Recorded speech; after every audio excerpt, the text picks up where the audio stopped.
তালিবান সরকার এবার ভারতবর্ষের সাহায্য চাইছে। তালিবান সরকার নরেন্দ্র মোদীর কাছে আবেদন করেছে যে আমার আফগান যে স্টুডেন্ট আছে সেই স্টুডেন্টদেরকে ভারতে ভিসা দিতে হবে, ভারতে পড়ার সুবিধা প্রদান করতে হবে। যে কোনোভাবে ভারতে পড়তে যেতে চায় আমাদের আফগানের স্টুডেন্টরা। তো এবার কথা হলো যে ভারত সরকার কিন্তু এর একটা ফয়দা তুলতে পারে, আর সেই ফয়দাটা হলো যে আফগানদের ডাইরেক্ট বলতে পারে যে পাকিস্তান আর বাংলাদেশকে তুমি ঠেকাও। ভারত সরকার এর মধ্যে কোনো ইন্টারফেয়ার করবে না। পাকিস্তান আর বাংলাদেশকে আফগানিস্তান দেখে নিক, আর আফগানিস্তানের সমস্ত স্টুডেন্টরা ভারতে পড়তে আসতে পারবে। কোনো রকম কোনো অসুবিধা হবে না। সমস্ত ধরনের সুযোগ সুবিধা আফগানিস্তানের স্টুডেন্টের দেওয়া হবে। এটা সম্পূর্ণ কিন্তু ভারত সরকার একটা ফয়দা তুলতে পারে।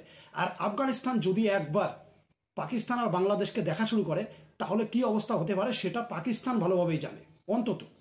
তো আমাদের নরেন্দ্র মোদী সরকারের এখন এটা করা প্রয়োজন।